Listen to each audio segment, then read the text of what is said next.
కర్ణ సూర్యవంశ క్షత్రియుడు కర్ణుడు. మహావీరుడు కర్ణ. కర్ణుడి జననమే ఒక వింత. కుంతి భోజ కుమార్తె కుంతి. ఆమె పాండవుల తల్లి. ఆ కుంతీదేవి తన చిన్నతనంలో ఉన్నప్పుడు దుర్వాస మహర్షి కుంతి భోజరాజ్యానికి వచ్చాడు. ఆయన ఉన్ననాళ్లు ఎంతో ఓపికగా కుంతీదేవి సపర్యలు చేసిందే. ఆమె ఓపికకు మెచ్చుకున్న దుర్వాసుడు ఒక మంత్రాన్ని ఆమెకు ఉపదేశించాడు.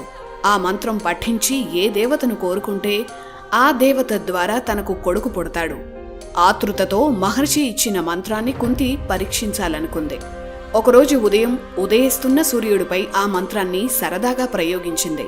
సూర్యుడు మానవ రూపంలో ప్రత్యక్షమయ్యాడు. దెబ్బకి కుంతి బెదిరిపోయింది.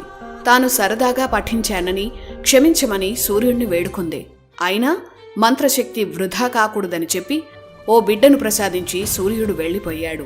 పుట్టినవాడు సామాన్యమైనవాడు కాదు, అమృత శక్తితో పుట్టాడు. సాక్షాత్తు సూర్యుడికే పుట్టిన సూర్యవంశ క్షత్రియుడు. పుట్టిన ఆ బిడ్డకు సూర్యుడు సమస్త శక్తులు ఇచ్చాడు. అమృత బిందువులతో చేసిన సహజ కవచాన్నిచ్చాడు. శక్తికి ప్రతీకగా చెవులకు కుండలాలు కూడా పుట్టుకతో వచ్చాయి. ఆ కవచ కుండలాలు అమృతంతో చేసినవి. కవచ కుండలాలు ఉన్నంత వరకు కర్ణుడికి చావు లేదని చెప్పాడు సూర్యుడు. అంటే కర్ణుణ్ణి ఓడించవచ్చేమో గాని అతన్ని చంపలేరు.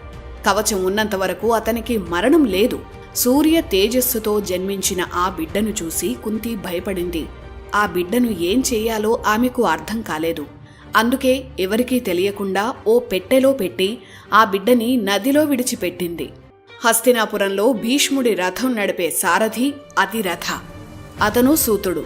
ఆ నది ఒడ్డు నుంచి అతిరథ వెళుతున్నప్పుడు ఆ పెట్టెను చూశాడు. తెరచి చూస్తే తేజస్సుతో వెలిగిపోతున్న బిడ్డ.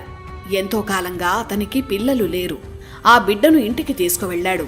అతిరథ భార్య రాధ. దేవుడే ఇచ్చాడనుకుని ఆ బిడ్డను తమ బిడ్డగా పెంచారు ఆ దంపతులు. రాధ పెంచిన బిడ్డ కాబట్టి రాధేయుడు అయ్యాడు. అతనికి కర్ణ అని పేరు పెట్టి గొప్పగా పెంచారు అతిరథ.